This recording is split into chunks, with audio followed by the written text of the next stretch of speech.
নূহ আলাইহিস সালাম তার কওমের মধ্যে 800 বছর ধরে দাওয়াত দেওয়ার কারণে মাত্র 83 জন মানুষ দিন কবুল করে নিল।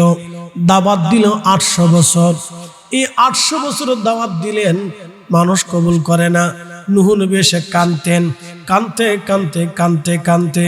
নূহ আলাইহিস সালাতু ওয়াস সালাম 800 বছর ধরে কানলেন। নূহ নবীর নাম কিন্তু নূহ ছিল না। নূহ শব্দের অর্থ হলো অধিক ক্রন্দনওয়ালা। শুধু উম্মতের মায়ে কানতে নিয়ে আরব আল্লাহ আমি নূহ এতটা বছরে কমকে সতর্ক করলাম, জাহান্নামের ভয় দেখাইলাম, আখিরাতের কথা বললাম। আল্লাহ ওরা আমাকে মানে না, ওদের হেদায়েত দাও। নূহ আলাইহিস সালাম কানতে 800 বছর পার করলেন, 800 বছর ধরে কানলেন। এই জন্য নূহ নবীর নাম হলো নূহ, উনি নাম হলো নূহ, ওনার নাম নূহ। নূহ মানে অধিক ক্রন্দন করনেওয়ালা। 800 বছর ধরে নূহ নবী মাত্র 83 জনকে বুঝাইতে পারছে। আর আমার খাজা বাবা আজমেরি একা 90 লক্ষ মানুষকে কালেমা পড়িয়েছে। প্রিয় উপস্থিতি, খুবই মনোযোগের সাথে কথাগুলি শুনবেন। আমার রব আমার আল্লাহ কোরআনে বললেন, কুল হুজুর আপনি বলে দেন, ইন কুনতুম তুহিব্বুনাল্লাহ,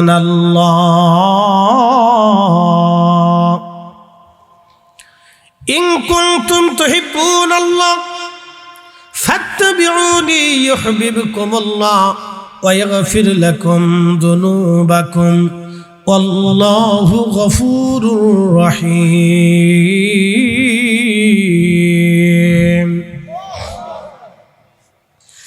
আপনাদের সামনে যিনি বক্তা, আপনাদের সামনে যিনি বক্তব্য দিচ্ছেন, আপনারা আমাদেরকে সর্বোচ্চ সম্মান দেন। যে একজন আলেম আসবে তার কাছ থেকে আমরা মূল্যবান কথা শুনব, সর্বোচ্চ সম্মান দিই। আপনারা সুন্দর একটা প্যান্ডেল সাজান, মানুষদেরকে দাওয়াত করেন, সুন্দর একটা স্টেজ তৈরি করেন, সুন্দর খাবারের ব্যবস্থা করেন, সম্মানজনক হাদিয়ার ব্যবস্থা আপনারা করেন। আপনাদের জীবনের সর্বোচ্চ চেষ্টা দিয়ে আপনারা সুন্দর একটা বাগান, একটা মাহফিল সাজানোর জন্য উপহার দেওয়ার চেষ্টা করেন, যাতে মাহফিলের কোনো দিক ত্রুটি না হয়, সেই জন্য সুন্দর করে মাহফিলটাকে সাজানো হয়। এলাকাবাসী, হরুয়াবাসী খুব মনোযোগ দিয়ে শুনবেন। গাঙ্গের কোটবাসী, গাঙ্গের কোটের মুসলমান ভালো করে শুনবেন। আপনারা সুন্দর করে বাগান সাজাইলেন বলে কারণ কি? উলামায়ে কেরাম আসবে, তাদের জবান থেকে সুন্দর সুন্দর কথা শুনবো। এই সুন্দর কথা শোনার জন্য আপনারা সুন্দর করে বাগান সাজাইলেন, কিন্তু আপনাদের সামনে যিনি বক্তব্য দিচ্ছেন তিনি নিষ্পাপ না। এখানে যারা শুনতেছেন তারাও নিষ্পাপ না, যারা সাজাইলেন তারাও নিষ্পাপ না, যারা আসবে তারাও নিষ্পাপ না, যারা অর্থ দিয়েছে তারাও নিষ্পাপ না। আজকের অতিথি কেউ নিষ্পাপ না, আজকের বক্তা উলামায়ে কেরাম কেউ নিষ্পাপ না। আমরা সবাই গুনার সাথে যুক্ত, গুনার সাথে যুক্ত। এখন আপনি যদি বলেন ফরিদ হুজুর আমি আপনার আদর্শ ফলো করব, না না না, আপনি আমার আদর্শ ফলো করতে পারবেন না। কারণ আমার জীবনের মধ্যে ভুল আছে, আমার গুনাহ আছে, আমার খাতা আছে, আমার অন্যায় আছে। আমি জীবনে অনেক হাসতে হাসতে গুনাহ করেছি, চলতে চলতে গুনাহ করেছি, মনের অজান্তে কাউকে গালি দিয়েছি, হয়তো মিথ্যা বলে ফেলে দিয়েছে। কিন্তু এমন একজন নবী যার চরিত্র জীবনে যদি গ্রহণ করতে পারেন, যিনি 63 বছরের জীবনে একটা মিথ্যা কথাও কোনোদিন বলেন নাই। একবার জোরে বলা যাবে কি আল্লাহু আকবার। বালাগাল উলা বিকামালিহি, কামালিয়াতের সর্বোচ্চ শিখরে পরিপূর্ণতে আপনি আপনার প্রচেষ্টায় পৌঁছিয়েছেন হে নবী আমার। বালাগাল উলা বিকামালিহি কাশাফাত দুজা বিজামালিহি। পৃথিবীতে চরিত্রগতভাবে নবীর চাইতে সুন্দর আর কেউ নাই, সৃষ্টিগতভাবে আমার নবীর চাইতে সুন্দর আর কেউ নাই। বলে ফরিদ হুজুর সুন্নি মাহফিলগুলিতে আসলে বারে বারে রাসূলের প্রশংসা কেন শুনি, কেন শুনি শুনিন কেন শুনি বলেন? এই যে সামনে বরাত আসতেছে, বরাতের রাত, এই বরাতের রাতের ফজিলত শুনে হযরত ঈসা রুহুল্লাহ আল্লাহকে বলেন ইয়া রাব আপনি আমার জলিল কদর নবী বানাইছেন, আমাকে রসুল বানিয়েছেন, কিতাব আপনি আমাকে দিয়েছেন। আল্লাহ আমি তো নবী, কিন্তু তোমার কাছে দরখাস্ত করি ইয়া রাব্বি, আপনি দয়া করে আমাকে আখিরি নবীর উম্মত বানায় দেন। একসাথে বলবেন আল্লাহু আকবার।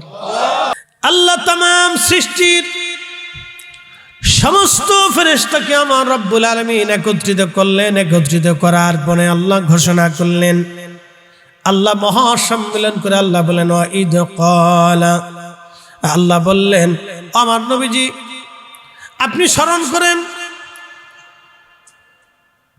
আপনি স্মরণ করেন সেই সময়ের কথাগুলি আমি যখন ফেরেশতাদের সম্মেলনে বললাম, হে ফেরেশতারা আমি তামাম পৃথিবীতে খলিফা পাঠাবো, আমি পৃথিবীতে খলিফা পাঠাবো।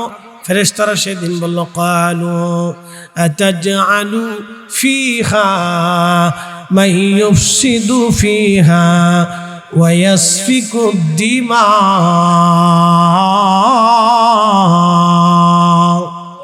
প্রিয় উপস্থিতি খুব মনোযোগ দিবেন। হাজিরিন, এই আল্লাহ একটা সম্মেলন করলেন সমস্ত ফেরেশতাদের সামনে। আমার রব সেই দিন বললেন, হে ফেরেশতারা আমি পৃথিবীতে আমার প্রতিনিধি পাঠাবো, তোমরা বলো তোমাদের মতামত কি। ফেরেশতারা ভেটু দিয়ে বলল, আল্লাহ এরা মারামারি করবে, দাঙ্গা হাঙ্গামা করবে, ফ্যাসাদ বাঁধাবে, অন্যায় করবে, রক্তপাত করবে, যুদ্ধ বিগ্রহ করবে। আল্লাহ এরা নামাজ পড়বে না, রোজা রাখবে না, হজ যাকাত দেবে না, এই কথা বলে নাই। ফেরেশতারা বলল, আল্লাহ তারা ফ্যাসাদ করবে, বিশৃঙ্খলা করবে, মারামারি করবে, রক্তপাত করবে, খুন খারাপি করবে। আপনি একটু চিন্তা করেন, কুকুরে কুকুরে মারামারি হয়, কুকুরে কুকুরে মারামারি হয়। আপনাদের গাঙ্গের কুটে দেখবেন 4টা কুকুর আছে, এই গাঙ্গের কুটে 4টা কুকুরের আবার একটা লিডার আছে। পার্শ্ববর্তী এলাকায় দেখবেন ওই যে আপনার আরো পার্শ্ববর্তী এলাকায় দেখবেন আরো 4-5টা কুত্তা আছে। প্রত্যেক গ্রামে গ্রামে কুকুর আছে, কুকুরের গ্রুপ আছে, দল আছে। এই দলবদ্ধভাবে কুকুর বসবাস করে, 4টা-5টা কুকুর একসাথে থাকে। দেখবেন গাঙ্গের কুটের কুকুর যদি পার্শ্ববর্তী এলাকায় যায় তাহলে ওই এলাকার কুকুরের সাথে মারামারি হয়। সাহাবী যুদ্ধ করতেছে, যুদ্ধ তলোয়ারের যুদ্ধ, প্রচন্ড তলোয়ার চালনা। এক সাহাবী এক কাফেরকে ধরাশায়ী করলেন, সে পড়ে গেল। চূড়ান্ত ভাবে তার বুকের উপরে তলোয়ার চালানো হবে। সাহাবী তলোয়ার উত্তোলিত করেছে, তাকে আঘাত করবে। ঠিক এমন সময় নিচ থেকে ওই ব্যক্তি কালেমা পড়ল, লা ইলাহা ইল্লাল্লাহু মুহাম্মাদুর রাসূলুল্লাহ সাল্লাল্লাহু আলাইহি ওয়াসাল্লাম। এ প্রিয় উপস্থিতি মনোযোগ দিবেন। হাজিরিন, চূড়ান্তভাবে তলোয়ার চালাচ্ছে, কিন্তু ওই নিচ থেকে কাফের কালেমা পড়ে ফেলল। কিন্তু সাহাবী তলোয়ার চালিয়ে দিলে তার বুক লক্ষ্য করে তলোয়ার চলে গেল, ভেদ হয়ে গেল দেহ। ওই অবস্থায় লোকটা মারা গেল। সাহাবীরা এসে বলেন, ইয়া রাসূলুল্লাহ অমুক সাহাবী অমুক কাফেরকে ধরাশায়ী করেছিলেন, তিনি পড়ে যাওয়ার পরে কালেমা পড়লেন, কিন্তু সেই সাহাবী তলোয়ার চালিয়ে দিয়েছেন, তাকে হত্যা করেছেন। আল্লাহর নবী জালালি হয়ে গেলেন, রাগান্বিত হয়ে গেলেন। আহা, আল্লাহর নবী এইভাবে পৃথিবী জয় করেছিলেন। তিনি জীবনে বহু যুদ্ধে নবীজি অংশগ্রহণ করেছেন। আপনি যদি দেখেন মাত্র কয়েকশো মানুষ মারা গিয়েছিল এই যুদ্ধে, কয়েকশো। যুদ্ধ করলেন 10 থেকে 15টা, মানুষ মারা গেল মাত্র কয়েকশো। অথচ আপনি একটা ছোট্ট যুদ্ধে যদি দেখেন তাহলে মানুষ মারা যায় হাজার হাজার, হাজার হাজার মানুষ মারা যায় ছোট্ট একটা যুদ্ধে। কিন্তু আল্লাহর নবী সারা আরবে দিন প্রতিষ্ঠিত করতে যায় জিহাদ করলেন। নবীজি ইচ্ছা করে কোনো বাহিনীর উপর আক্রমণ করতেন না, অর্থাৎ এই জনপদের উপরে নবী ইচ্ছা করে আক্রমণ করতেন না। এরকম আল্লাহর নবী কালেমার দাওয়াত দিতেন, মানলে মানত, না মানলে আবার কালেমার দাওয়াত দিতেন। কিন্তু কোনো কাফের গোষ্ঠী প্রিয় নবীজিকে যখন আঘাত করত, তখন আল্লাহর নবী প্রতিহত করতেন, যুদ্ধ করার জন্য সাহাবা একরামকে সেনাবাহিনী পাঠাইতেন। কিন্তু আল্লাহর নবী যেসে যায় কাউকে আক্রমণ আগে করতেন না, কাউকে আগে আঘাত কোনোদিন নবী আগে আঘাত করতেন না। আক্রান্ত হওয়ার পরে নবীজি প্রতিহত করতেন। এই জন্য পৃথিবীর যত অলি দেখবেন তারা যাইছে কখনো যুদ্ধ করতেন না, কাইজা মারামারি যাইছে কোনো অলিরা কাইজা একবারে আপনার কি বলে ইচ্ছা করে মারামারি বাধাইতেন না। কোনো অলিরা আক্রান্ত হলে তারা জবাব দিতেন, ইচ্ছা করে যুদ্ধ চাপিয়ে দিতেন না। আক্রান্ত হলে নবীজি প্রতিহত করতেন। এটা ছিল আল্লাহর নবীর সারা জীবনের আদর্শ। এই জন্য ফেরেশতারা বলল, ইয়া রাব ওয়া নাহনু নুসাব্বিহু বিহামদিকা ওয়া নুকাদ্দিসু লাক। ওগো নবী আমার, ওগো রব আমার, আমরা আপনার তাসবিহ করি, আমরা আপনার জিকির করি, আমরা আপনার হাম করি। আমরা ফেরেশতারা আপনার জিকির করি, আপনার হাম করি, আপনার গুণকীর্তন করি, আপনার ইবাদত করি। রব্বুল আলামিন পৃথিবীতে এমন কোন জাতি পাঠানোর দরকার নাই যারা মারামারি করবে, কাটাকাটি করবে, রক্তপাত করবে। ইয়া রাব, আমরা ফেরেশতারই তো আপনার ইবাদত করি। সেজদার দরকার আমরা ফেরেশতারা দেই, সেজদার দরকার আমরা দেই, সব কিছু জিকির ফিকির যা দরকার আমরা দেই, আপনার গুণকীর্তন যা করার দরকার আমরা করি। মানব জাতি দুনিয়াতে পাঠানোর দরকার নাই। আমার আল্লাহ জবাব দিলেন, ক্বালা ইন্নী আ'লামু মা লা তা'লামুন।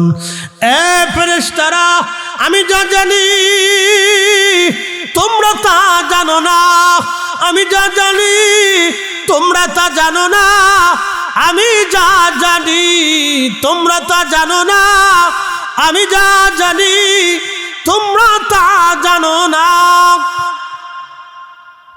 বলে কি জানে না? এই মানব জাতির মধ্যে আখিরি নবী আসবে, ফেরেশতারা জানে না। এই মানব জাতির ভিতর অলি তৈরি হবে, ফেরেশতারা জানে না। এই মানব জাতির সাথে আল্লাহর মোহাব্বত হবে, ফেরেশতারা জানে না। একসাথে বলবেন আল্লাহু আকবার।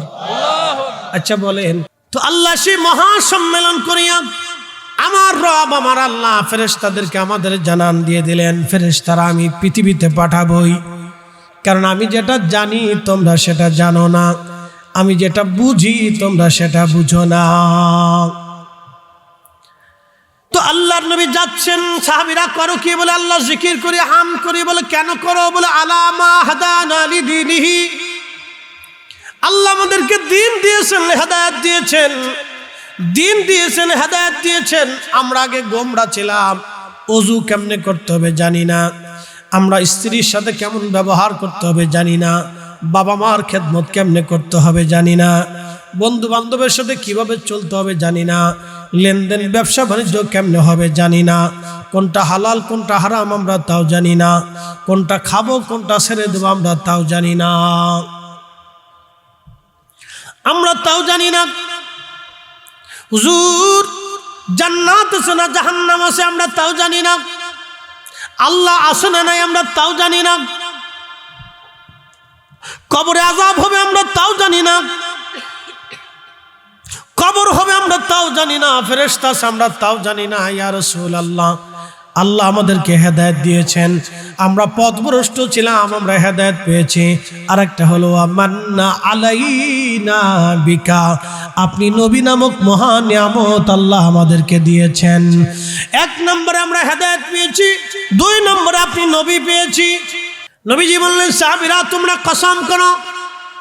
বলে ইয়া রাসূলুল্লাহ আমরা কসম করলাম। প্রিয় নবী বললেন, সাহাবীরা তোমাদেরকে অবিশ্বাস করতেছি বিষয়টা এরকম না যে আমি তোমাদেরকে অবিশ্বাস করতেছি, বিষয় এরকম না। সাহাবীরা রে, তোমাদেরকে কসম এই জন্য করাইলাম কারণ ফাআতানি জিবরিল আলাইহিস সালাম, জিবরাইল আমার কাছে আসলেন, ফাআখবিরিনি আমাকে খবর দিয়ে গেলেন তোমাদের এই মজলিসখানা দেখার পরে আমার রব আমার মালিক এত খুশি হয়েছে, আমার আল্লাহ এত খুশি, আমার আল্লাহ এত খুশি, আমার আল্লাহ এত খুশি। তোমাদের এই মজলিসখানা দেখার পরে আমার রব ইউবাহিমুকুমুল মালায়েকা, তোমাদের এই মজলিসখানা দেখার পরে আমার রব আমার আল্লাহ, তোমাদেরকে দেখার পরে আমার রব আমার আল্লাহ तमाम ফেরেশতাদের সামনে তোমাদেরকে নিয়ে আমার আল্লাহ অহংকার করতেছে, গর্ব করতেছে। একবার জোরে বলা যাবে মারহাবা। প্রিয় ভাই আমার, প্রশ্ন রাখবেন ফরিদি হুজুর, বাড়িতে কেন মিলাদ মাহফিল করাবো, দুরুদ পড়াবো কেন, কারণ কি, কি জন্য করাবো? একটা উত্তর আজ আপনাদেরকে দিয়ে যায়। মাদারিজুন নবুয়াতে শেখ আল্লামা আব্দুল হক মুহাদ্দিস দেহলভী রাহমাতুল্লাহি আলাইহি বয়ান করেন, আল্লাহর নবী বসে আছেন, মৌমাছির দলেরা নবীজির সামনে দিয়ে উড়ে উড়ে যায়। নবী ডাক দিলেন, মৌমাছি দাঁড়াও। মৌমাছি দাঁড়ায় গেল নবীজির সামনে উড়ে, গুন গুন করে তার ভাষায় নবীজিকে সালাম দেয়। ইয়া রাসূলুল্লাহ, ইয়া নবী আল্লাহ, ইয়া হাবিব আল্লাহ, আপনি কেন আমাদেরকে ডেকেছেন, তলব করেছেন? নবী গো দয়া করে বলেন। আল্লাহর নবী বললেন, মৌমাছি বলো বলো, তোমরা কিভাবে মধু বানাও আমাকে তোমরা বলে দাও। মৌমাছি বলেন, ইয়া রাসূলুল্লাহ, ইয়া হাবিব আল্লাহ, আমরা বিভিন্ন ফুল থেকে রস সংগ্রহ করি। কোন রস নোনতা, কোনটা তিতা, কোনটা মিষ্টি, কোনটা পানসে, কোনটা টক, বিভিন্ন কোয়ালিটির রসগুলি জোগাড় করে নিয়ে আমরা চাকের মধ্যে জমা করে রাখি। নবীজি মধু তখনও মধু হয় না, সেই রসগুলি জমা করে রেখে যখন আপনি নবীর শানে ঘুরে ঘুরে দুরুদ পড়ি, দুরুদের কারণে আমার আল্লাহ মধু বানায়া দেয়, মধু বানায়া দেয়। একবার জোরে বলা যাবে কি মারহাবা? আল্লাহ কোরআনে এই মধু সম্পর্কে বললেন, আশিফাউল লিন্নাস, এটা মানুষের জন্য শেফা, মানুষের জন্য শেফা, মানুষের জন্য শেফা। সুনান ইবনে মাজার ভিতরে আল্লাহর নবী বলেন, উম্মত তোমরা প্রতিনিয়ত অথবা প্রত্যেক মাসে হলো, সপ্তাহে হলো, যখন সময় হয়, হাতের তালুর মধ্যে মধু রেখে তোমরা চেটে চেটে যদি মধু পান করতে পারো, আল্লাহ 99 প্রকার জটিল রোগ থেকে তোমাকে বাঁচাবে। আমি এই দিকে আর বাড়াবো না। ভাইদের কথা হচ্ছে লাইলাতুল বরাতের ফজিলত নিয়ে আলোচনা করা। আমি একটা ঘটনা বলে তারপরে চলে যাব, খুব মনোযোগ দিয়ে কথাগুলি শুনবেন। আল্লাহর নবী ঈসা রুহুল্লাহ, হযরত ঈসা রুহুল্লাহ, তিনি বিরাট বড় মস্ত বড় পাথরের পাশ দিয়ে একদিন পাহাড়ের পাশ দিয়ে হেঁটে হেঁটে যাচ্ছেন। আহা, হযরত ঈসা রুহুল্লাহ নুজাহাতুল মাজালিসের ভিতরে আল্লামা ইমাম সাফুরি রাহিমাহুল্লাহ লেখেন, হযরত ঈসা নবী মস্ত বড় পাহাড়ের পাশ দিয়ে যাচ্ছেন। যাবার সময় ঈসা রুহুল্লাহ দেখলেন মস্ত বড় একটা পাথর, সাদা মার্বেল পাথর, চকচক চকচক করে সাদা, একেবারে ধবধবে সাদা পাথর, চকচক করতেছে সাদা। আমার গায়ে যে সাদা পোশাক দেখতেছেন এর চেয়েও সাদা, একেবারে ধবধবে সাদা। আমি এই হজে যায় লোহিত সাগর থেকে একটা পাথর নিয়ে আসছিলাম, এই মাঝে মধ্যে তায়াম্মুম করার জন্য। অনেক সময় উযু থাকে না, আবার ঠান্ডার সমস্যা কেন, এই একটা সাদা পাথর নিয়ে আসছিলাম মাঝে মধ্যে তায়াম্মুম করার জন্য। সাদা ধবধবে সাদা। লোহিত সাগরে ঘুরতে গেছি হজের সময়, চিন্তা করলাম পাথরটা দেখে ভালো লাগলো, বললাম যে পাথরটা নিয়ে যাই, তায়াম্মুম কর। তো মনোযোগ দেন, পাথর দিয়ে তায়াম্মুম,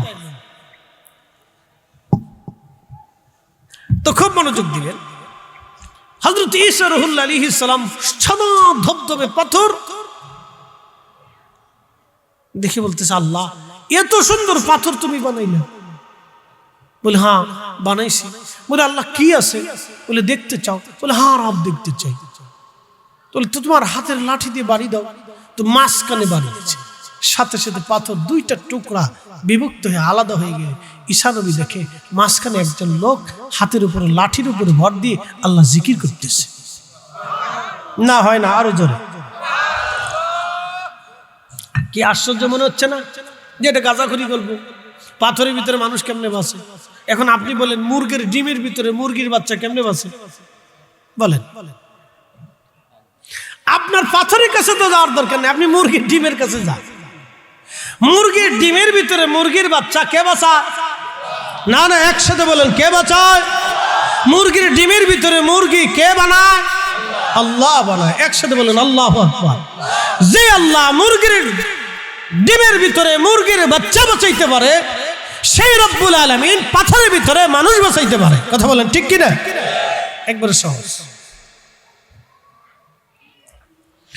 হযরত ঈসা নবী ডাক দিলেন, ওগো আল্লাহর বান্দা, কত বছর ধরে তুমি পাথরের মধ্যে থাকো?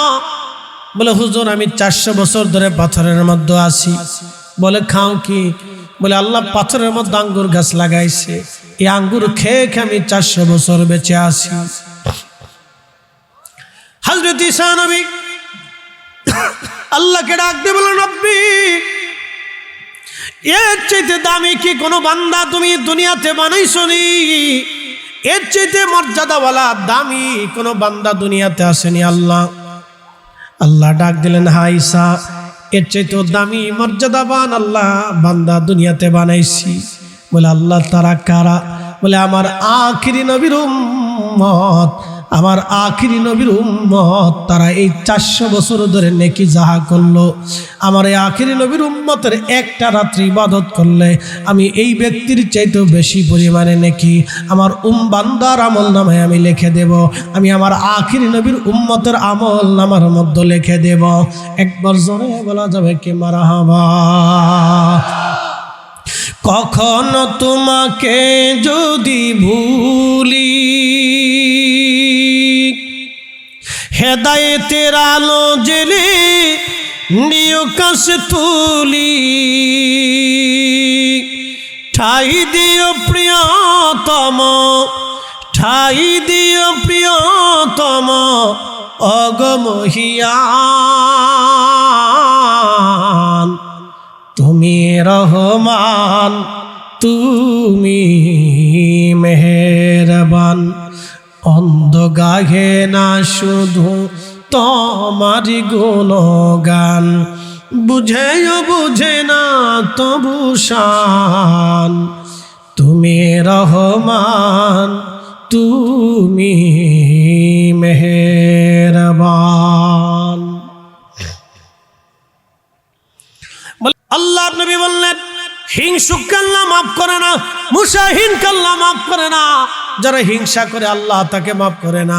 হিংসা মুক্ত ব্যক্তিকে আমার আল্লাহ বরাতের রাত্রে মাফ করে দেয়। একবার জোরে বলা যাবে কি মারহাবা? আল্লাহুম্মা সাল্লি আলা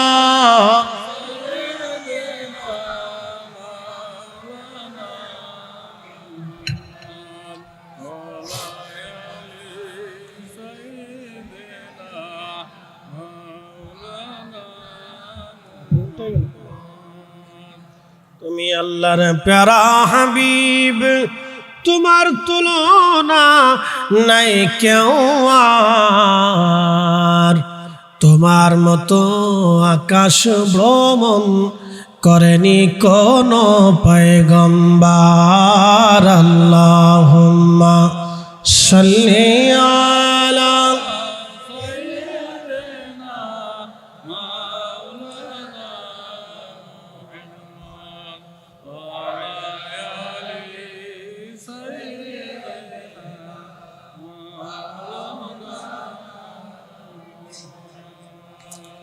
আরেক হাদিসে আরেকজনের কথা আসছে যে জেনাখোর, যারা জেনা করে আল্লাহ তাকে মাফ করে। তো প্রিয় উপস্থিতি, এই বারাতের রাত অত্যন্ত বরকতময় রাত। পৃথিবীর যত আলেম ফতোয়া দিক ওটা মানবেন না। আল্লাহ রসুলের বক্তব্যের উপরে কোনো বক্তব্য পৃথিবীতে নাই। কথা ঠিক আছে না ভাই? আমার বক্তব্য হলো কোনো কিছুই নেই, কিন্তু ইবাদত করবো কার? আমি যদি রাত্রে জেগে একবারও আল্লাহকে আল্লাহ বলে ডাক দিই, আল্লাহ কি আমার এই ডাকটা কবুল করবে না? আমি যদি রাত জেগে কোরআন তেলাওয়াত করি, তাহলে কি আল্লাহ আমার সেটা কবুল করবে না? আমার কোনো হাদিস নেই। ধরেন তাদের মতে এই রাতের কোনো বরকত নাই, তো বরকত কোনোটাই না থাকলে আমি রাত্রিবেলা ইবাদত করলে তো আল্লাহ আমার নেকি দিবে। কথা ঠিক আছে না? আমি এমন একজন আল্লাহর কর্মচারী যে কাজ করলে বেতন দিয়ে দেবে, শুধু কাজ করলে বেতন দেয় না, নিয়ত করলে বেতন আসা শুরু হয়। আল্লাহু আকবার। এরকম কেউ কোনো মালিক আপনাকে পৃথিবীতে দিবে না। আমি যদি আজকে না আসতাম, আপনারা কি আমারে আদর করতেন? বাপ রে বাপ। তা আপনারা রাগ করতেন, বেজার হতেন। পরবর্তী কোনো প্রোগ্রামে আসলে আপনারা বলতেন যে হুজুর আপনি কেন আসলেন না, আমাদের সর্বনাশ হয়ে গেছে, আমরা সম্মান হারা হয়ে গেছি, মানুষের কটু বাক্য শুনেছি। কথা তো সত্য। আমি যদি আসতে না পারতাম, আমি যদি আমার ওয়াদা রক্ষা না করতে পারতাম, তাহলে আপনারা আমাকে বেনিফিট দিতেন না। আমি যদি টাইম টু টাইম কথা না বলতাম, তাহলে আপনারা আমার সাথে আমার এই বেনিফিটটা আপনারা ঠিক মতো হয়তো দিতেন না, কষ্ট পাইতেন যে হুজুর আপনি আমাদেরকে কষ্ট দিয়ে ফেলছেন। এখন খুব মনোযোগ দেন, তিনি এমন একজন মালিক যে আপনার বাড়ির কর্মচারী, আপনি যদি ঠিক মতো কাজ না করে তো আপনি বেতন দেন না। আপনি মাস্টারি চাকরি করেন, সরকারকে আপনার চাকরি সবকিছু বুঝাই দিতে হয়, তাহলে মাসে বেতন আসে। আর আল্লাহ এমন একজন মালিক যাকে আপনি নিয়ত করার সাথে সাথে আপনার জন্য বেতন আসা শুরু হয়েছে। এই জন্য রাত্রের ফজিলত মর্তবা, ইবাদত করলেই মর্তবা, ইবাদত না করলে কোনো মর্তবা নেই। যেই ব্যক্তি বেলা সারা রাত্রে ঘুমাই থাকবে তার কোনো মর্তবা আছে? অনেকেই আছে ওই রাত্রে নেশা করে ঘুমাবে, তার কি কোনো মর্তবা আছে? নাই। যে ইবাদত করবে তার মর্তবা আছে। কথা ঠিক আছে না ভাই? যে ইবাদত করবে তার মর্তবা আছে, যার ইবাদত নাই তার মর্তবা নাই। এটা কথা সহজ। আল্লাহ আমাদেরকে মানার তৌফিক দিক, বলেন আমিন। একটু জবান করে জিকির করে লা ইলাহা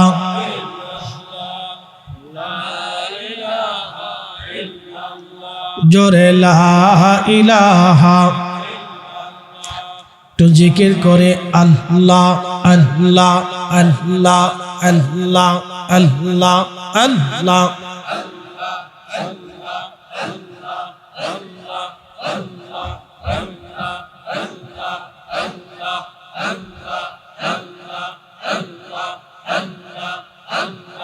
আল্লাহ তোমার লীলা খেলা কেউ বুঝে না। আল্লাহ আল্লাহ।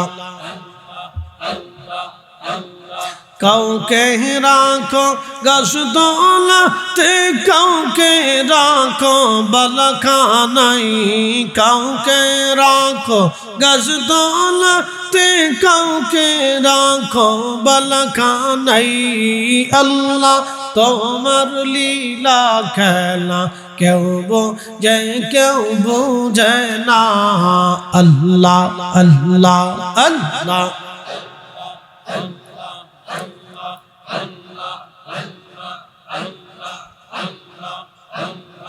ইব্রাহিম তোমার নবী ছিল, নমরুদের আগুনে ফেলল, আগুন হইল ফুলবাগি সপসম কানে পড়ল না।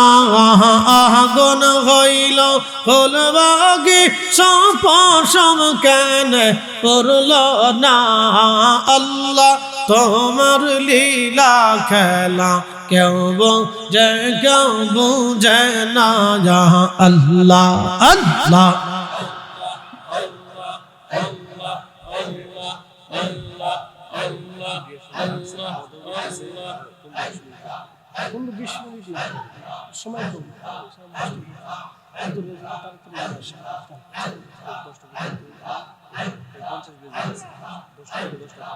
না না বুঝলেন না, 5 মিনিট আমাদের অনেক সময়, বুঝলেন।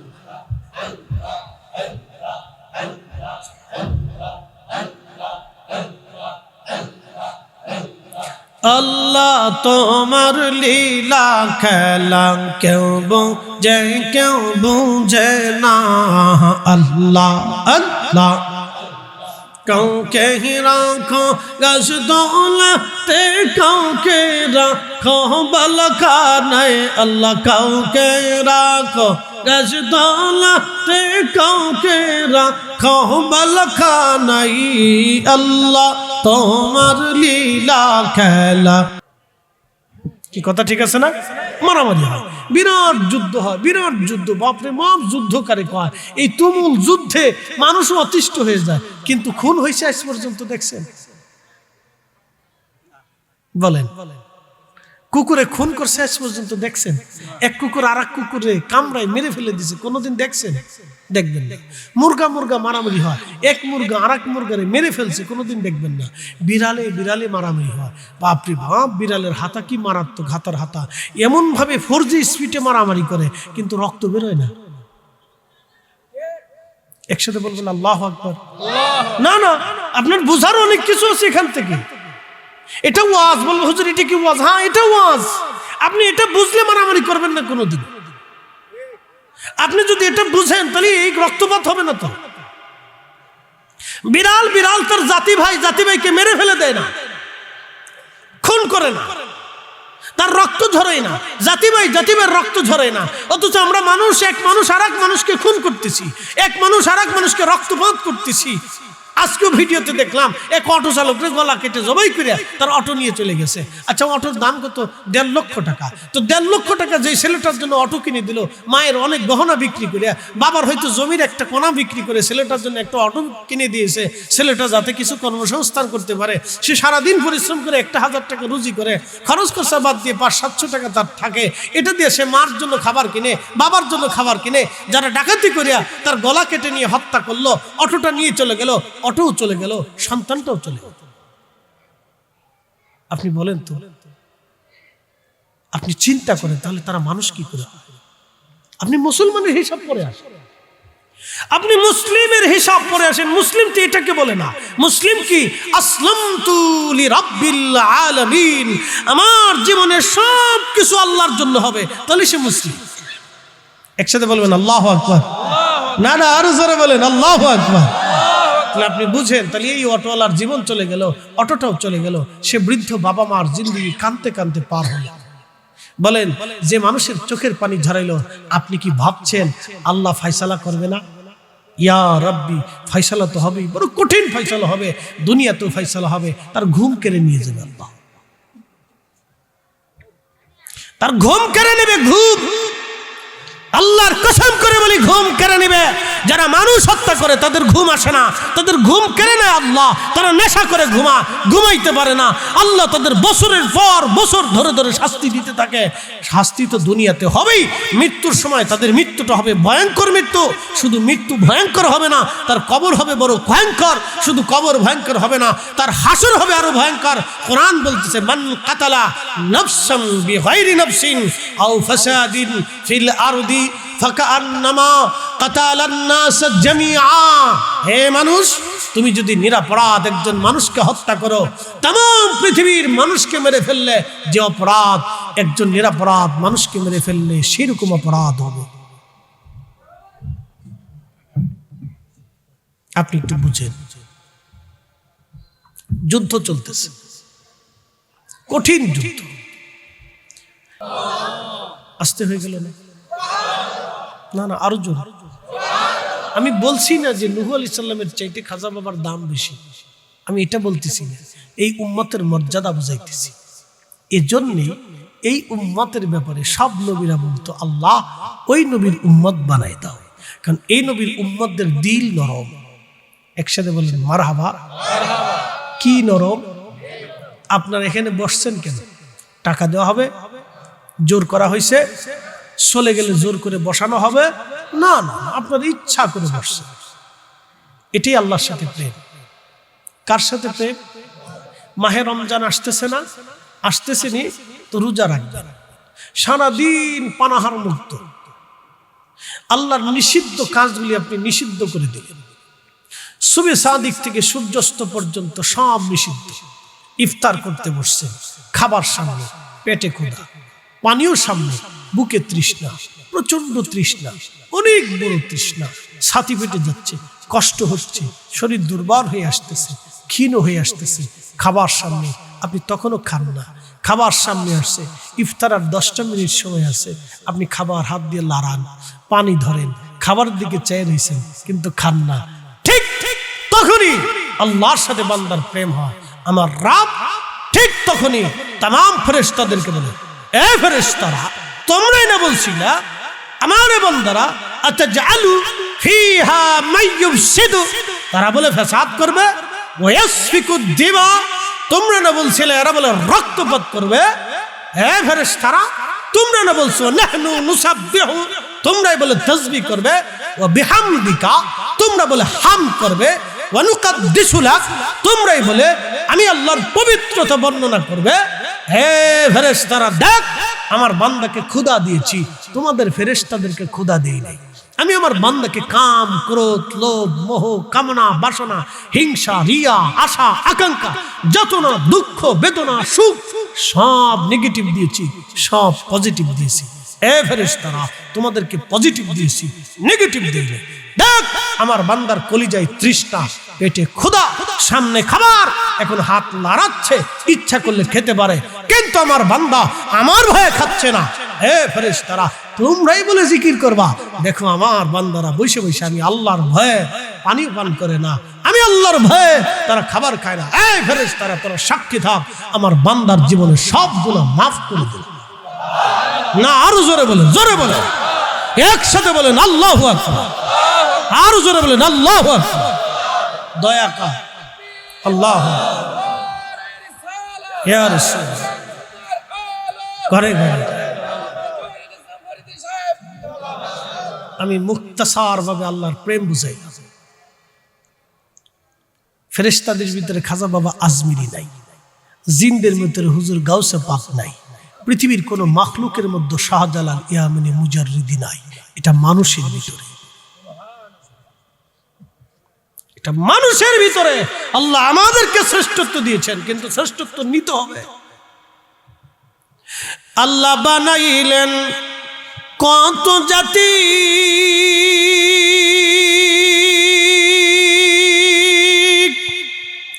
হইল না তার প্রেম প্রীতি, অবশেষে মানুষ বানাই প্রেমের কারণে, প্রেমের ডরি বান্ধরে মদিনার শনে। আহা, প্রেমের ডরি বান্ধরে মদিনার শনে। আল্লাহুম্মা সাল্লি আলা, জবান খুলে আল্লাহু আকবার। মুহাম্মদ আলা আলি সাইয়্যিদিনা।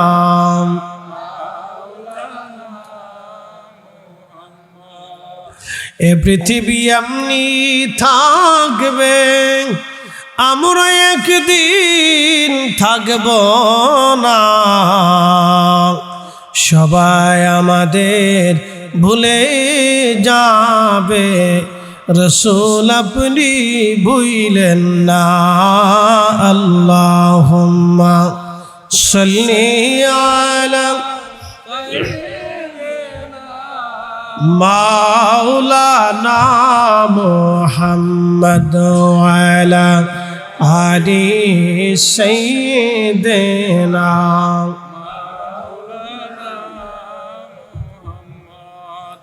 আল্লাহর নবী কোন এক রাস্তার পাশ দিয়ে, নবী রাস্তা দিয়ে হেঁটে যাচ্ছেন। প্রিয় নবী দেখলেন রাস্তার পাশে এরকম একটা মাহফিল কায়েম হয়েছে, সাহাবীরা বসে আছে, সাহাবীরা বসে আছে। নবী আমার জিজ্ঞেস করলেন, সাহাবীরা মা জালাসনাকুম, তোমরা করো কি?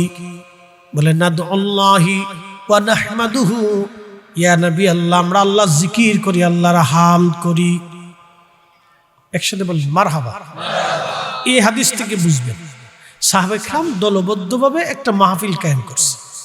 আমরা যেভাবে বসে আছি সাহাবায়ে কেরাম এরকম বসা।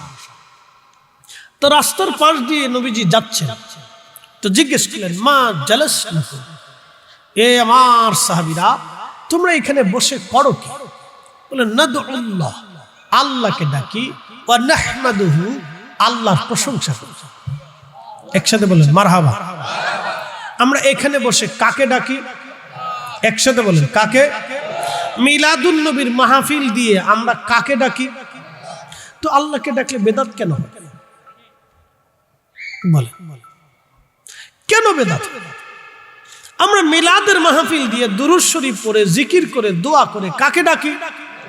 কার প্রশংসা করি? তো বেদাত কেন হবে? বলে সহজভাবে আমি একবারে সহজভাবে বুঝাইতে চাই আপনাদের, কারণ এখানে আমার মতো এখানে কোনো সাইকুল হাদিস নেই। আমরা সাধারণ, আপনারা জেনারেল, আপনারা আমাকে বসাইছেন। আমি যদি এখন ওই ফিকি মাসালার যুক্তি তর্ক নানান উসুল মুসুল দিয়ে আপনারা এটা বুঝতেন না, এই জন্য সহজ সাবলীল বুঝাইতেছি যে সাহাবায়ে কেরাম বসে জিকির করতেছে। তো নবীজি জিজ্ঞেস করলেন মা জালাসনাকুম, তোমরা করো কি? বলি ইয়া রাসূলুল্লাহ নাদউল্লাহ, আল্লাহকে ডাকতেছি। মাশাআল্লাহ, একসাথে বলেন মারহাবা। কাকে ডাকে? কাকে ডাকে? আমরা এখানে বসে কাকে ডাকতেছি? তাহলে একই সূত্র, আমাদের উদ্দেশ্য এক, প্রসেস ভিন্ন। উদ্দেশ্য কি এক, কিন্তু প্রসেস ভিন্ন। বলে প্রসেস কেমন? তখন এই লাইটিং ছিল না, এই ফ্যান্ডেলিং ছিল না, এই বক্তা দাওয়াত করা ছিল না, এই প্রধান অতিথি সিস্টেম ছিল না, সভাপতি সিস্টেম ছিল না, এরপরে আপনার তাবারকের হয়তো এই ধরনের কোন ইন্তজাম ছিল, তখন খেজুর টেজুর খাওয়াইতো, এগুলি কিছু ছিল। কিন্তু মাইকিং করে দাওয়াত করে এই ঘন ঘটা করে এই ধরনের প্রসেস হয়তো ছিল না, কিন্তু নাদুল্লাহ ছিল, আল্লাহকে ডাকাচ্ছে। তা আমরা প্রসেস যেটা হোক ডাকতেছি কিন্তু আল্লাহ। আমার বাড়িতে মিলাদ হোক কিন্তু ডাকি তো আল্লাহ। কি কথা ঠিক আছে না? বাড়ি মিলাদ হোক কিন্তু জিকির করি কার? দুরূদ পড়ি আল্লাহর নবীর। কথা ঠিক আছে না ভাই? দোয়া করি কার কাছে? আল্লাহর কাছে। তাহলে সেটা কেন বেদাত? সাহাবা ইকরামের পদ্ধতি অনুযায়ী তো বেদাত হওয়ার কোনো যুক্তিকতাই নেই। বেদাত কাকে বলে? এখন আপনাদেরকে উসুলের দিকে নিয়ে যাই, নীতিমালার দিকে নিয়ে যাই, সূত্রের দিকে নিয়ে যাই। নীতিমালা কি? প্রত্যেক আমাদের বাংলাদেশের একটা পার্লামেন্ট আছে, এই পার্লামেন্ট কিভাবে পরিচালিত হবে সেই জন্য একটা নীতিমালা আছে। তো ঠিক আমরা মুসলমানরা কিভাবে পরিচালিত হবো তার একটা নীতিমালা আছে। এই নীতিমালাকে আরবিতে বলে উসুল। আরবিতে বলে উসুল। আমি একবারে সহজ ভাষায় আপনাদেরকে উসুল শিখাইলাম। 22 বছরে যা শিখছি আপনাকে 1 মিনিটে তা শিক্ষা দিলাম। খুব মনোযোগ দিন। এটাকে বলে নীতিমালা। তো নীতিমালা কি? মা উহদিসা মিম্মা ইউখালিফু কিতাবান আও সুন্নাতান আও আসারান ফাহাদিহি আও ইজমাআন ফাহাদিহি বিদআতুদ দালালা। ইমাম নববী, ইমাম শাফি, ইমাম বাইহাকি, ইমাম মোল্লা আলী কারি, হযরত আসকালানী, বদরুদ্দিন আইনি, মোল্লা আলী কারি, ইমাম সুয়ুতি। আমি কয়জনের নাম বলবো? গুনতে গুনতে 50 জন মুহাদ্দিসের নাম বলতে পারি, 50 জন মুহাদ্দিসের কিতাব থেকে বলতে পারি। এগুলো আপনারা বুঝবেন না, এই জন্য আমি এত দূরে যাব না। শুধু বললাম পৃথিবীর 50 জন মুহাদ্দিস, তো সেরা সেরা মুহাদ্দিস তো পৃথিবীর 4 আলেমের এক আলেম। ইমাম শাফিঈ 4 মুহাদ্দিসের এক মুহাদ্দিস, যাকে বাদ দিলে পৃথিবীর এলেমের ভান্ডার বিতর্কিত হবে। তিনি ইমাম শাফিঈ, ইমাম হাম্বলি, ইমাম মালিক, ইমাম আজম। এই 4 জনের একজনকে যদি আপনি বাদ দেন তাহলে এলেমের ভান্ডার বিতর্কিত হবে। ইমাম শাফি বলতেছেন বেদাত কি? বেদাত হলো যেটা কোরআনের বিপরীত, যেটা সুন্নতের বিপরীত, যেটা আসার কি সাহাবে کرام তাবিঈন, তাবি তাবিঈনদের সিদ্ধান্তের বিপরীত, এবং উম্মতের উলামে মুস্তাহিদিন লক্ষ লক্ষ হাদিসের হাফিজ যারা ছিল তারা বোর্ড করে মিটিং করে সিদ্ধান্ত নিয়ে যেই মাসালাকে হা বলছে সেটাকে না বলাটাকে হলো বেদাতে দলালা। বেদাতে দলালা। তো সাহাবে کرام বসে জিকির করলেন, আমরা জিকির করি। সাহাবে کرام দোয়া করলেন, আমরা দোয়া করি। সাহাবে کرام হামদ করলেন, আমরা আল্লাহর হামদ করি। তো মিলাদুন নবীর মাহফিল দিয়ে হামদ করি, আমরা মিলাদ শরীফের নাম দিয়ে হামদ করি, আমরা এই ইসালে সওয়াবের নাম দিয়ে হামদ করি, আমরা ফাতিহার নাম দিয়ে হামদ করি, দোয়া করি, জিকির করি, তালিম করি, তরবিয়ত করি। কি কথা বলেন কেন? ঠিক কি না? কাজ কয়টা? একটাই। কাজ কয়টা? একটা। মাহফিলে যে কাজ, মিলাদুন নবীতে সেই কাজ, মিলাদে সেই কাজ, জিকিরে সেই কাজ, দুআয় সেই কাজ, ফাতিহায় সেই কাজ, ইসালে সবই সেই কাজ। কাজ একটা, নাম ভিন্ন, প্রসেস ভিন্ন, উদ্দেশ্য ভিন্ন, সময় ভিন্ন, কাজ একটা। আমাদের কাজ একটা। প্রিয় উপস্থিতি, আপনাদেরকে আশা করি একবারে সহজভাবে বোঝানোর চেষ্টা করছি। প্রিয় উপস্থিতি হাজিরিন, পাশে কি মাহফিল আর একটা হয়নি? আইডি সর্বনাশ, এক লোকে কেমনি হয়ে গেল দুটো? এটা ব্রাহ্মণবাড়িয়া? আচ্ছা, অসুবিধা নেই। আচ্ছা যাক, আলহামদুলিল্লাহ, যত হইবে তত ভালো, হোক না, হইতে থাক। বলেন আলহামদুলিল্লাহ। একসাথে বলি আল্লাহু আকবার। একটু জিকির করে লা ইলাহা লা ইলাহা হক লা ইলাহা। 1 মিনিট, 1 মিনিট। এক জিকির করলাম কার? লা ইলাহা। জোরে বলি লা ইলাহা। আমরা সবাই করছি না? আচ্ছা, একা করলে হবে না, মনে মনে করলে হবে না, জোরে করলে হবে না, হাইটে হাইটে করলে হবে না, তাহলে আমরা দলবদ্ধভাবে একসাথে বসে করছি, হবে না? আমাদের দেশে খালি বেদাতের বস্তা, বেদাতের বস্তা, খালি আজেরে ফতোয়া দিয়ে মুসলমানদেরকে ডাইভার্ট করা, এদেশের বহু মুসলমান নামাজই পড়ে না, এদেশের বহু মুসলমান পেশাব করে পানি লয় না, এদেশের বহু মুসলমান বাবা মারে খেদমত করে না, এদেশের বহু যুবক বাবা মাকে গালি দেয়, কি কথা কন না কেন? এদেশের বহু নারী স্বামীর খেদমত করে না, এদেশের বহু নারী শ্বশুর শাশুড়ি দেখতে পারে না। আমাদের সমাজ কত অন্ধকারে নিমজ্জিত, লক্ষ লক্ষ যুবক, লক্ষ লক্ষ মানুষ নেশায় আক্রান্ত। যে দেশের নারীরা পথে ঘাটে নেশা করে ঢাকার শহরের আনকে মানকে চেপে পড়ে থাকে, আমরা সেখানে আসছি খুশাখুশি করার জন্য।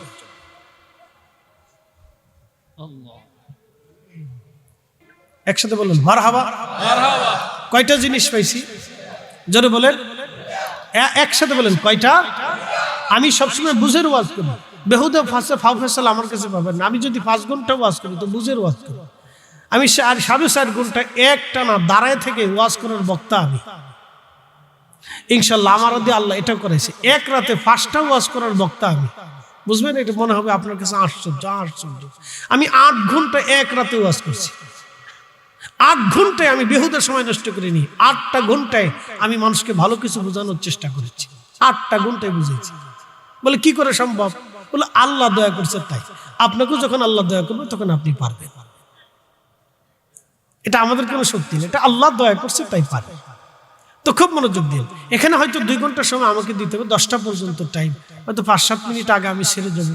ওই আরেকটা মাহফিল জিনতপুরে আছে, মাস্টার সাহেব আমার ফোন দিয়ে বললেন যে হুজুর আপনি ডেটটা দেন। তা আমি বললাম যে মাস্টার সাহেব আপনি সম্মানী মানুষ, ওই বাদ আসা স্যার আমার সুযোগ নেই, একটা ডেট আছে ওইখানে, তাহলে আপনার এখানে দিয়ে আমি ওখানে যেতে পারি। তো তখন তিনি পরে সিদ্ধান্ত নিয়ে বললেন আচ্ছা ঠিক আছে হুজুর, তাহলে বাদার সাথে আসেন। তা আমার ভাই গোলাম কিবরিয়া আল কাদরি অত্যন্ত চমৎকার, তো আপনাদের এলাকারই সন্তান, কিন্তু ভালো আলোচক ইনশাল্লাহ, আমার বন্ধু মানুষ। কালকে একসাথে আমরা প্রোগ্রাম করছি, কথা হয়েছে যে আমি বাদার সাথে ধরবো, আপনি আসবেন ইনশাল্লাহ। সর্বোচ্চ নিরাপত্তা তাকে দেওয়া হবে। শুধু তাই না, তার দেশের গোয়েন্দা ডিভিশন এদেশে এসে পর্যবেক্ষণ করার পরে যদি হা বলে তো হা হবে। কারণ প্রেসিডেন্ট পুতিন মানে বাংলাদেশের এই প্রধান উপদেষ্টা না। প্রেসিডেন্ট পুতিন মানে একটা পুতিনই, একটা ব্রেন। সারা ওয়ার্ল্ডের সাথে বেটা যুদ্ধ করতেছে, আপনি বুঝতে পারতেছেন। সে তার দেশের অর্থনীতি ঠিক রাখে, আবার যুদ্ধ করে। এ বেটা মাথাওয়ালা মাথা। তো পৃথিবীর বড় শক্তিকে সে চ্যালেঞ্জ দিচ্ছে একা। এ বেটা তো বেটা, সেই বেটার বেটা। তা ধরেন কিয়ামতের ময়দানে পুতিনের কোনো দাম আছে? কেন নাই? ঈমান নাই। যেটা বলেন কি নাই? প্রেসিডেন্ট ড্রাম না ধরে ড্রাম করে ফেলেছি, ট্রাম্প। প্রেসিডেন্ট ট্রাম্প সে একজন একবারে নিশ্চিন্ত নিরাপত্তার ভিতরে গোয়েন্দা ডিভিশনের মধ্যে থাকে। আচ্ছা বলেন কিয়ামতের মধ্যে তার কোনো দাম আছে? কেন নাই? ঈমান নাই। জোরে বলেন কি নাই? পৃথিবীর অর্থনৈতিকভাবে আর সামরিক খাতে আরেকজন সুপ্রিম পাওয়ার, তার নাম চীন। প্রেসিডেন্ট শি জিনপিং একেবারে নিশ্চিন্ত নিরাপত্তা ডিভিশনের মধ্যে থাকে। বলেন কিয়ামতের ময়দানে 4 পয়সা কোনো মূল্য আছে? কেন নাই? জোরে বলতে হবে, আরো জোরে বলেন কেন নাই? ঈমান নাই। আল্লাহু আকবার। এই ঈমানের দৌলত আল্লাহ আমাদেরকে দিয়েছে, কথা বলেন ঠিক কিনা? শুধু দৌলতই দেয় নাই, আল্লাহ সর্বশ্রেষ্ঠ মেহবুবে আলা, আল্লাহর সবচেয়ে পেয়ারার উম্মত বানাইয়া আল্লাহ আমাদেরকে মর্যাদাওয়ালা বানাই দিয়েছে। একসাথে বলবেন আল্লাহু আকবার। ইয়া রাব্বি। আপনি এতটুকু যদি বুঝেন তো রাসূল চিনতে পারবেন। প্রিয় উপস্থিতি হাজিরিন, তাহলে যে ভাইটা বলল রাসূল আমাদের মতো, আমি তার সাথে একমত হতে পারবো না, কখনো হতে পারবো না। তার এই মতবাদের সাথে আমার মতবাদ মিলবে না, যেহেতু সাহাবীদের মিলে নাই। মনোযোগ দেন। সাহাবীরা বলেন ইয়া রাসূলুল্লাহ, সেই জন্য আমরা জান্নাতের বাগান সাজিয়ে দিয়েছি। আল্লাহর নবী বললেন সাহাবীরা তোমরা কসম করে বলো, তোমরা কি শুধু এই জন্য আসছো নাকি ভিন্ন কোনো উদ্দেশ্য তোমাদের আছে? সাহাবীরা বলেন আল্লাহি, আল্লাহর কসম করে বলি ইয়া রাসূলুল্লাহ, আল্লাহর কসম করে বলি নবীগণ, আমাদের আর কোনো উদ্দেশ্য নাই। আপনি নবী পাইয়া এবং দিন ঈমান পাইয়া আমরা এই বাগান সাজিয়ে দিয়েছি, আমাদের আর কোনো উদ্দেশ্য নাই, আমাদের আর কোনো উদ্দেশ্য নাই, আমাদের আর কোনো উদ্দেশ্য নাই। তাহলে বোঝা গেল সাহাবীরাও একটা উদ্দেশ্যে মাহফিল সাজাইছে। কথা ঠিক আছে না ভাই? আচ্ছা আমার দিকে তাকান, আজকের মাহফিল উদ্দেশ্য কি? আজকের মাহফিল এখানে একটা উদ্দেশ্য লেখেছে, কবরবাসীর আত্মার মাগফিরাত কামনা। একটা উদ্দেশ্য আছে না এখানে? আবার আরেক জায়গায় লেখা থাকে এই মাদ্রাসার ছাত্রদের দস্তরবন্দি উপলক্ষে। আরেক জায়গায় লেখা থাকে গোরস্থানের উন্নয়ন প্রকল্পে উপলক্ষে। আরেক জায়গায় লেখা থাকে মাদ্রাসার উন্নয়ন উপলক্ষে। আরেক জায়গায় লেখা থাকে মসজিদের উন্নয়ন প্রকল্পে মাহফিল সাজানো হলো। আরেক জায়গায় লেখা থাকে এই পবিত্র ঈদে মিলাদুন নবী সাল্লাল্লাহু আলাইহি সাল্লাম উপলক্ষে। আরেক জায়গায় লেখা থাকে ইসালে সওয়াব উপলক্ষে। আচ্ছা গেল, তাহলে মাদ্রাসার জন্য মাহফিল করলাম, বেদাত হলো না? গোরস্থানের জন্য মাহফিল করলাম, বেদাত হলো না? এরপরে এলাকার মধ্যেখানে দোয়ার জন্য মাহফিল করলাম, বেদাত হলো না? ছাত্রদের দস্তারবন্দি উপলক্ষে মাহফিল করলাম, বেদাত হলো না? খতমে বুখারী শরীফ উপলক্ষে মাহফিল করলাম, বেদাত হলো না? নবীজির আগমন উপলক্ষে মাহফিল করলে বেদাত হয়ে যায়। আমি আপনাকে বিবেকের উপর ছেড়ে দিলাম, আমি দলিল দেব না। তো আপনি বলেন এত কিছু করলেন, তাতে বেদাত হলো না? শুধু রসুলের নামটা শুনলে শরীরে চুলকানি এসে গেল, কারণটা কি? তার অর্থ হচ্ছে অন্তরের সমস্যা। কি জোরে বলেন, জোরে বলেন, কিসের সমস্যা? অন্তরের সমস্যা। ইয়া রাব্বি, আল্লাহ ফিতনা থেকে আমরা বাঁচা। আমরা রসুলের জন্য মাহফিল সাজাইছি। সাহাবীরা কার জন্য সাজাইছে? নবীর জন্য। এক নম্বরে ইমানের জন্য, দুই নম্বরে নবীর জন্য। একসাথে বলবো না মারহাবা? এক নম্বর কিসের জন্য? ইমানের জন্য। দুই নম্বরে নবীর জন্য। আপনাদেরকে আশা করি একবারে মুক্তাসার সাবলীল ভাষায় বোঝানোর চেষ্টা করছি। প্রিয় উপস্থিতি হাজিরিন, আরো জোরে জোরে জোরে জোরে জোরে। খালি ওয়াজ করে গেলাম না, ডাক্তারি করে দিয়ে গেলাম, কবিরাজি করে দিলাম, কাজে লাগবে। জীবনে হাদিস শুনেন নাই, আজকে শোনাই দিলাম। হাতের তালুর মধ্যে মধু রেখে চেটে চেটে যদি খাও, প্রত্যেক মাসে সপ্তাহে যে কোনো সময় তুমি যদি এটাকে পান করো বা খাও, আল্লাহর নবী বলেন 99 প্রকার রোগ থেকে আল্লাহ তোমাকে মুক্ত রাখবে। কত প্রকার? 99 ধরনের রোগ থেকে, জটিল কঠিন রোগ থেকে আল্লাহ আপনাকে মুক্ত রাখবে। আপনি তো মধু খাবেন না, খাবেন হলো বিড়ি। মনে কিছু নেই না, যাদের অভ্যাস আছে মন খারাপ করবেন না ভাই আমার। অভ্যাস হতে পারে, কোনো এক কারণবশত আপনার হয়ে গেছে, এটা ছাড়তে হবে। কথা ঠিক আছে না ভাই? ছেড়ে দিতে হবে। বলেন আল্লাহ পাক না না পাক? পাক। জোরে বলেন আল্লাহ কি পাক? এখন এই মাহফিলে যদি আমি একটা বিড়ি ধরে টানি আর ওয়াজ করি, শুনবেন ওয়াজ? ইমাম সাহেব যদি একটা বিড়ি ধরে ইমামতি করে, আপনি কি নামাজ পড়বেন ভাই? পড়বেন না। তাহলে বোঝা গেল যেটা মসজিদে খাওয়া যায় না, মাহফিলে খাওয়া যায় না, সেটা অন্য জায়গায় খাওয়া যাবে না। আমি এত দলিল টলিল দিইনি। অনেকে মুবাহ সুবাহ মাকরু টাকরু কোনো কিছু একবারে দলিল টলিল দিয়ে একবারে এত কিছু দিবে, এত কিছু দেওয়ার দরকার নেই। আমার খাস দলিল, আপনি যদি এত পারেন তো মাহফিলে দুইটা টান দেন। যদি আপনি এত হালাল বলেন তাহলে আপনি মসজিদের ভিতরে একটা টান দেন, তাহলে হবে, আর আমার দরকার নেই। আপনি যদি মসজিদে টানতে পারেন তাহলে ইমাম সাহেব আগে টানবে, খতিব সাহেব 2 বিড়ি টান দিয়ে এরপরে খুতবায় দাঁড়াবে। যদি এটা হালাল হয় তাহলে আমি হালাল মেনে নেব। আর যদি বলেন যে না চা খাবেন, হ্যাঁ আমি চা খাইতে পারি, আমি খুতবায় উঠার আগে চা খেতে পারবো, আমি বয়ান করার ভিতরে চা খেতে পারবো। এখন যদি আপনি আমাকে এই ভালো ফল এনে দেন তাও খেতে পারবো, দুধ এনে দেন খেতে পারবো, কিন্তু বিড়ি এনে দিলে খেতে পারবো।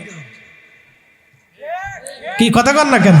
আমার আর দলিলের দরকার নেই। যারা কেউ মুবাহ টোবা মাকরু চাকরু কত কিছু দলিল দিবে, আপনাদের দলিল সাথে মানার সময় নাই।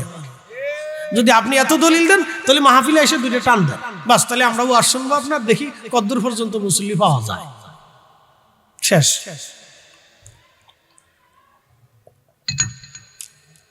প্রিয় উপস্থিতি আমার, দুরুদের কারণে মধু মধু হয়ে যায়। একসাথে বলে আল্লাহু আকবার। তো দুরুদের কারণে যদি মধু মধু হতে পারে, তাহলে নবীর দুরুদের কারণে আমাদের বাড়ি থেকে আল্লাহ রহমত দিতে পারে না? ফসল বাড়াইতে পারে না? অ্যাক্সিডেন্ট বালা থেকে বাঁচাইতে পারে না? আমার রোগ ব্যাধিকে মুক্ত করে দিতে পারে না? তাহলে আমার বাড়িতে প্রতিনিয়ত মাঝে মধ্যে সুযোগ হলে মিলাদ মাহফিলকে দোয়া করাবো। কথা কন না, ঠিক কিনা? ভালো করে বুঝে যাবে, বুঝতে হবে। প্রিয় উপস্থিতি হাজিরিন, ইয়া রাব, সেটা আবার কোন রাত? আল্লাহ ডাক দিলেন, ঈসা, আমার আখিরি নবীর উম্মতের মধ্যে আমি রব বোনাস হিসেবে কিছু কিছু রাত দেব। তার একটা রাতের নাম লাইলাতুন নিসফি মিন শাবান। শাবানের 14 তারিখ দিন যে রাত, এই রাত্রিবেলা আমার বান্দা ইবাদত। আরে আমি মনে করছি কারেন্টে ধরলো কিনা। আচ্ছা যা করছো থাক থাক, করছে করো করছো।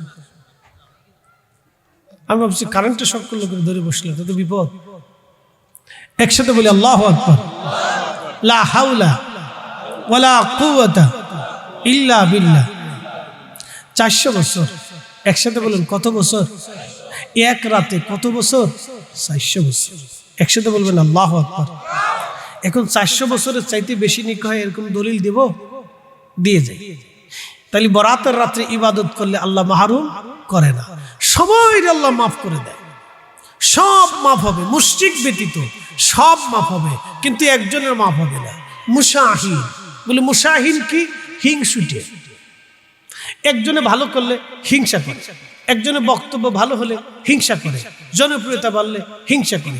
আমাদের হুজুরদের ভিতরে আছে, বক্তাদের ভিতরে আছে। আমি একটু পারফরমেন্স ভালো দেখাচ্ছি, আমার জাতি বাইরে হিংসা করে।